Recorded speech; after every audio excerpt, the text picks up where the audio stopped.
Hello बच्चों। तो बच्चों आज फोर्थ एपिसोड में इसका स्टार्ट कर रहा हूँ रियल नंबर का। ठीक है जी। तो पिछले तीन क्यों तभी आप आगे बढ़िएगा, नहीं तो फर्स्ट सेकंड थर्ड एपिसोड कीजिए। ठीक, फोर्थ एपिसोड ध्यान दीजिए। अच्छा, ये बहुत इंपॉर्टेंट क्वेश्चन है और अब तक ऐसा कुछ आया नहीं था इस बुक के अंदर। इसमें कहा है three bells ring at a interval of 4, 7 and 14 minute. मान लीजिए तीन बेल हैं जो एक ही टाइम पे स्टार्ट होती है। पहली 4 मिनट के इंटरवल पे, दूसरी 7 मिनट के इंटरवल पे और तीसरी 14 मिनट के इंटरवल पे रिंग करती है। ये हर 4-4 मिनट बाद रिंग करेगी, हर 4-4 मिनट बाद, ये हर 7-7 मिनट बाद रिंग करेगी। ठीक है जी, ऐसे ध्यान से देखो आप, ये हर 14-14 मिनट बाद रिंग करेगी। ठीक है, वो बोलता है सारी बेल इकट्ठा दोबारा कब रिंग करेंगी। बहुत ध्यान से सोचना बच्चों। देखो ये पहली बेल सोचो, पहली बेल ये 4 मिनट के इंटरवल पे जो रिंग करती है। फर्स्ट रिंग करेगा 4 मिनट बाद, सेकंड रिंग करेगा 4+4 8 बाद, थर्ड रिंग करेगा 4+4+4 मतलब 4 मिनट 3 बारी ले लोगे 12 मिनट बाद। चार के मल्टीपल पर 4, 8, 12, चार के मल्टीपल पर ये बेल रिंग करती जा रही है। ये 7-7 मिनट के टाइम स्पेन पे रिंग कर रही है, यानी ये 7-7 के मल्टीपल पर रिंग कर रही है। ये 14-14 मिनट बाद रिंग करती है, 14 के मल्टीपल पे 14, 28 मिनट बाद दूसरी बारी, 14 3 48, 42, 42 मिनट बाद तीसरी बारी, ऐसे रिंग कर रही है। यही चल रहा है जी। ठीक है भैया, बच्चे कह रहे हैं सर ये 4 मिनट के मल्टीपल पर, ये 7 के मल्टीपल, ये 14 के मल्टीपल पर रिंग कर रही है। पूछ रहे दोबारा सब, अगर ये 6 बजे पहली बारी 6 AM पहली बारी बजी है तो दोबारा सब इकट्ठा कब बजेंगी। 4, 7 और 14 के कॉमन मल्टीपल पे, जो कॉमन मल्टीपल आ जाएगा वहां ये इकट्ठा बज जाएंगी। जो सबसे पहला कॉमन मल्टीपल होगा पहली बारी वहां ये इकट्ठा बच जाएंगी। यानी आपको लीस्ट कॉमन मल्टीपल निकालना है यहां पर, किसका, 4 का, 7 का, 4 का, 7 का और 14 का, यानी एलसीएम निकालना है, वो आंसर होगा। तो 4 के आप प्राइम फैक्टर बनाओ 2 इंटू 2, 7 खुद ही एक प्राइम नंबर है, 14 के प्राइम फैक्टर बनाओ 2 इंटू 7। एलसीएम निकालो, फर्स्ट के ऑल फैक्टर, सेकंड के एक्स्ट्रा, 7 तुमने लिखा नहीं है, लिखे, 2 हो चुका है, 7 हो चुका है, तो और कुछ आपको लिखना नहीं है। ये मल्टीप्लाई करो, आपका एलसीएम आ गया 28, यानी 4, 7, 14 का कॉमन मल्टीपल जिस पर ये दोबारा इकट्ठा बजेंगी, 28 मिनट बाद दोबारा इकट्ठा बजेंगी। टाइम पूछा उसने बच्चों, 6 AM पर ये पहली बार इकट्ठा रिंग की थी, 28 मिनट बाद दोबारा इकट्ठा रिंग करेंगी, यानी 6:28 AM पर ये सारी बेल दोबारा इकट्ठा रिंग करेंगी। आंसर आ गया सी पार्ट। लेकिन एक और बात समझते हैं यहाँ पे, ये भी बड़ी काम की बात है। कई बार आप कंसेप्चुअल ये क्वेश्चन नहीं सोच पाते, ध्यान से सुनना, एक ट्रिक होती है, 1 सेकंड में आंसर आ जाता है। जैसे मैं कभी कह रहा हूँ यार फैक्टर बताओ आप मेरे को 4 के, तो आप बोलोगे सर 4 के फैक्टर जो 4 को डिवाइड कर दें, और मैं बोलता हूँ मल्टीपल बताओ 4 के जो सर 4 से डिवाइड हो जाए, जो 4 से डिवाइड हो जाए। इतना क्लियर है, फैक्टर किसी नंबर के फैक्टर नंबर से छोटे हैं और मल्टीपल नंबर से बड़े हैं, यह उसके इक्वल है। फैक्टर नंबर के इक्वल या उससे छोटा होता है, मल्टीपल उसके इक्वल या उससे बड़ा होता है। तुमने क्वेश्चन ने कहा तुम्हें कि एक बेल 4 मिनट बाद, दूसरी 7 मिनट बाद, तीसरी 14 मिनट बाद रिंग करती है, दोबारा इकट्ठा कब बजेंगी। ऑब्वियस इस टाइम से ज्यादा लगेगा ना, ज्यादा। ज्यादा क्या होता है, फैक्टर या मल्टीपल। सर मल्टीपल ज्यादा होता है हमेशा नंबर से, और मल्टीपल आता है बच्चों एलसीएम में। ठीक है, ट्रिक है, जुगाड़ है, लेकिन आप उस तरह से सोच के भी एलसीएम निकाल सकते हो। इन सबका एलसीएम 28 मिनट बाद दोबारा इकट्ठा बच जाएंगी, और 6:28 पे दोबारा इकट्ठा रिंग करेगी, हमारा आंसर आ जाएगा। नेक्स्ट ध्यान दीजिएगा, अगले पार्ट में मेरे पास है, वो बोलता है how many prime number are of the form 10n+1 where n is a natural number such that n is smaller than equal 1 और ग्रेटर देन 10। बहुत ध्यान देना भैया, बोलता है प्राइम नंबर हमने 10n+1 लिखा। ठीक है बच्चों, 10n+1 लिखा, अगर n आपका 1 के इक्वल या 1 से बड़ा है लेकिन 10 से स्मॉलर है, कितने प्राइम नंबर आप लिख सकते हो।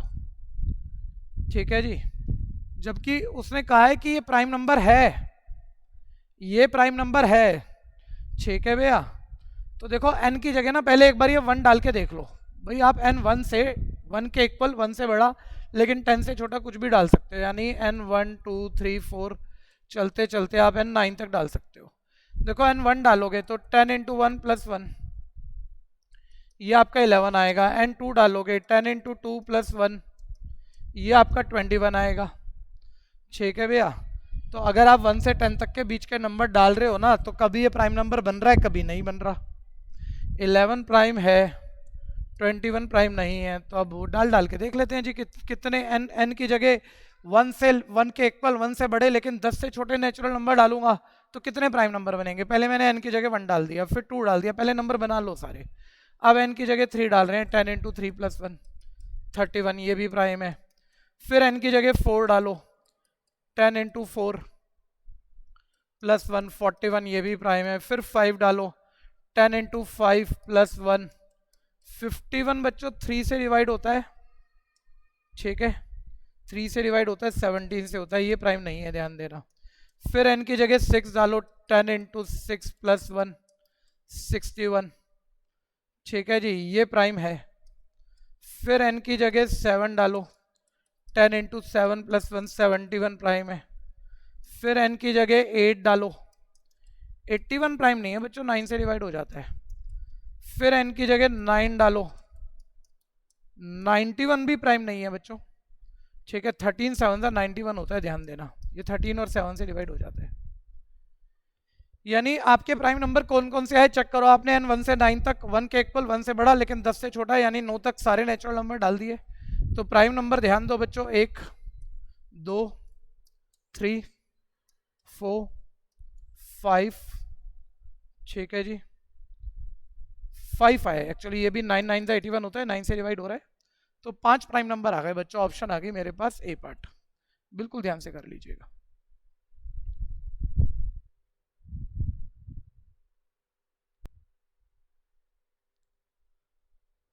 हाँ जी, नेक्स्ट क्वेश्चन पे ध्यान दो बच्चों। उसने कहा 119 का स्क्वायर माइनस 11 का स्क्वायर प्राइम नंबर है क्या? प्राइम नंबर जिसके फैक्टर 2। कंपोजिट नंबर है क्या? जिसके फैक्टर मोर देन 2 हो, 2 से ज्यादा फैक्टर हो। ठीक है, odd prime number, odd composite number. वो भी सोचेंगे एक बार इस नंबर की वैल्यू निकाल लो, तो कुछ बच्चे टाइम लगा देते हैं, स्क्वायर कर रहे हैं 119 का, 11 का माइनस कर रहे हैं, नंबर आ रहा है, नंबर के फैक्टर बना रहे हैं। 2 है तो प्राइम, 2 से ज़्यादा है तो कंपोजिट, नहीं तो बाद वाली ऑप्शन, ऐसे सोच रहे हैं। ये भैया मुश्किल बातें हैं, आप ध्यान दो। यहाँ ए स्क्वायर माइनस बी स्क्वायर का फॉर्मूला लग रहा है, ए प्लस बी इंटू ए माइनस बी। ठीक है ना, ये आपने ऐड कर लिया तो ये 130 इंटू इधर आपने 11 माइनस कर दिया तो 108 ऐसे आ गया। और पक्का भाई आपको दिख रहा है 2 फैक्टर तो यही है और इनके और भी बन जाएंगे। 132 से भी डिवाइड हो रहा है, 5 से भी हो रहा है, ये भी 2 से हो रहा है, इनके फैक्टर तो 2 से ज़्यादा है, ये विजिबल है। मतलब मैं कम से कम इसे 2 से भी डिवाइड कर दूं ना बच्चों तो भी ये बन गया, और अभी तो फैक्टर बहुत सारे बन जाएंगे। तो यहाँ बस इतना लिख दो, number of factors are more than 2 implies that it is a composite number. अगर सब्जेक्टिव में करना हो तो ही लिखोगे ना इतना, नहीं तो अभी तो ऑप्शन मार्क करो बी पार्ट। नेक्स्ट बोलते हैं पाई क्या है? रैशनल नंबर है, प्राइम नंबर है, ऑड नंबर है कि इरेशनल नंबर है? ठीक है भैया बच्चों, पाई की वैल्यू ना 3.14 ये चलती रहती है, ना तो ये रिपीट होता कभी भी, ना ये खत्म होता। एक्चुअली ना ये नॉन टर्मिनेटिंग, खत्म ना होने वाला नॉन रिपीटिंग डेसिमल नंबर है। ये कभी खत्म नहीं होता, ये कभी खत्म नहीं होता, ये कभी रिपीट नहीं होता। यानी आप इसे p बाई क्यू फॉर्म में नहीं लिख सकते, इसलिए पाई ऑलवेज एक इरेशनल नंबर है, ध्यान दीजिएगा। नेक्स्ट, इसको मैं करूं इससे पहले एक पुराना कंसेप्ट रिकॉल कर लेना, मैंने अब तक कई बार ही बोला है बच्चों।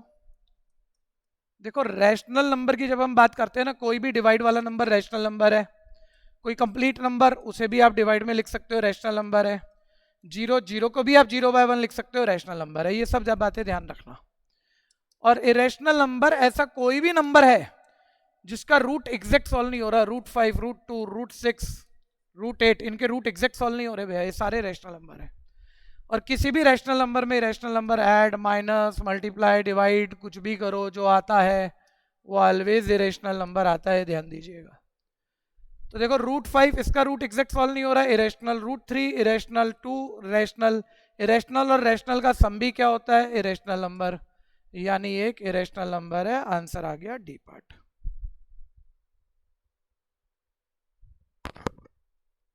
बहुत ध्यान दीजिएगा। उसने बोला √18 को किस स्मॉलेस्ट इरेशनल नंबर से मल्टीप्लाई करें कि ये रैशनल नंबर बन जाए। ठीक है, कुछ भी करने से पहले मैं कह रहा हूं कई बार ना आप ऐसे गड़बड़ करते हो, ध्यान से सुनना, कि आपने ऐसे सोचा भाई इसी की किससे मल्टीप्लाई करें कि रूट हट जाए, क्योंकि रूट हट गया तो ये रैशनल नंबर बन जाएगा। ऐसा मत करना, कभी तुक्के में ठीक और कभी गलत, दोनों बातें हो जाएंगी बच्चों। पहले ना इस रूट के फैक्टर बना लो। पहले ये देखो ये इरेशनल है किस वजह से, इसमें देखो 3 का तो पेयर है, 3 बाहर आ गया तो √2 बचा खाली, ये इसे रैशनल बनाए हुए है।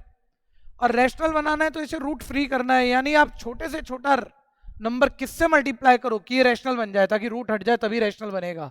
√2 से मल्टीप्लाई करोगे तो 3 इंटू √2 इंटू √2 2, ये 6 मतलब 6/1 रैशनल बन जाएगा, यानी आंसर हमारा सी पार्ट है।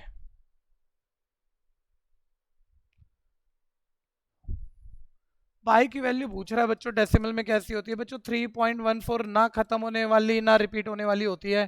नॉन टर्मिनेटिंग खत्म नहीं होता, टर्मिनेट नहीं होता, नॉन रिपीटिंग डेसिमल नंबर होता है।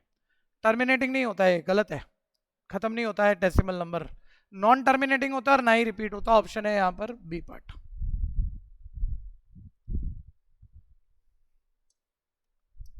बहुत ध्यान से देखना, क्वेश्चन गलत कराया जा सकता है जल्दबाजी में। उसने बोला ये नंबर बताओ रैशनल नंबर टर्मिनेट करेगा कि नहीं करेगा। आपको पता है नीचे 2 और 5 के अलावा कोई भी एक्स्ट्रा फैक्टर हो तो नॉन टर्मिनेटिंग नंबर होते हैं, और आप जल्दी में इसे नॉन टर्मिनेटिंग बोलोगे वही नंबर कट जाएंगे।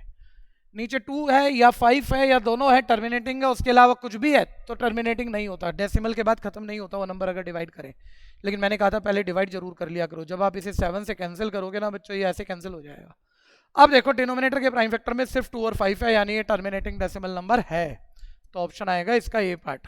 और अगर ये पूछ ले कितने डिजिट बाद टर्मिनेट करेगा तो 2 और 5 जिसकी बड़ी पावर है, बड़ी पावर 5 की है 3, जो बड़ी पावर है उतने डिजिट बाद टर्मिनेट करेगा, यानी टर्मिनेटिंग पूछता कितने डिजिट बाद करेगा तो हम 3 बोल देते। नेक्स्ट 17/8 बोलता है डेसिमल, ये रैशनल नंबर 17 लिखा बच्चों ऊपर, ये टर्मिनेट करेगा डेसिमल के कितने डिजिट बाद। आप जस्ट पहले कैंसिल होता है कर लो, नहीं तो डिनोमिनेटर के प्राइम फैक्टर बना लो, उसमें सिर्फ नीचे 2 है या 5 है या दोनों है टर्मिनेट करेगा, और जिसकी बड़ी पावर है उतने डिजिट बाद टर्मिनेट करेगा। सिर्फ 2 है टर्मिनेट करेगा, 5 है ही नहीं तो यानी 3 डिजिट बाद टर्मिनेट करेगा, तो आंसर आएगा 3। बड़ी पावर फिर 2 की 3 बोली जाएगी ना अगर 5 नहीं है तो। नेक्स्ट 63 डिवाइडेड बाय 72 इंटू 175 बोलता है टर्मिनेट करेगा कि नहीं। मैं कह रहा हूँ नीचे वाले के प्राइम फैक्टर बनाए, 2 है 5 है दोनों है, टर्मिनेट करेगा, डेसिमल के बाद खत्म होगा, अदरवाइज नहीं होगा। बहुत बारी हम ये बातें बोल चुके हैं, लेकिन पहले कैंसिल करना कभी मत भूलना बच्चों। देखो 7 9 63, ये 7 की टेबल पर कैंसिल हो रहा है, ठीक है, ये 9 की टेबल पर कैंसिल हो रहा है। अगर आपने कैंसिल नहीं किया ना तो क्वेश्चन गलत हो जाएगा आपका। अब आप नीचे वाले के प्राइम फैक्टर बनाना, 8 के बनेंगे 2 का क्यूब, 25 के बनेंगे 5 का स्क्वायर। डिनोमिनेटर के प्राइम फैक्टर याद हो जाएगा, बार बार कर रहे हो, 2 है 5 है दोनों है टर्मिनेट करेगा, सर दोनों है टर्मिनेट करेगा। अगर कल को पूछे कितने डिजिट बात करेगा, जिसकी बड़ी पावर है, बड़ी पावर 3 है 3 डिजिट बात करेगा। अभी ये टर्मिनेटिंग डेसिमल नंबर है, आंसर है ए पार्ट। ठीक है जी, तो आज की क्लास बस यहीं वाइंड अप करते हैं। बस इसमें एक दो मेरे ख्याल से केस स्टडी बची है, और केस स्टडी मैं आपको अलग से कराऊंगा। ठीक है जी, यहाँ एमसीक्यू आपका पूरा है बच्चों। ठीक है, बहुत अच्छे से ऐसे ही मेहनत करते रहिए। बहुत छोटी छोटी क्लास, 20 मिनट 30 मिनट की क्लास में आपका देखो आर डी शर्मा एमसीक्यू पूरा हो गया। ये किताब बहुत अच्छी है, आप इसे अपने आप से भी खरीदें। ठीक है जी, अगर मन है आपका तो इस बार इसे ज़रूर खरीद लें। ठीक है, और एमसीक्यू आर डी का पूरा करें। ठीक है जी, चलिए चलते हैं, मिलेंगे फिर नेक्स्ट वीडियो में। जय हिंद।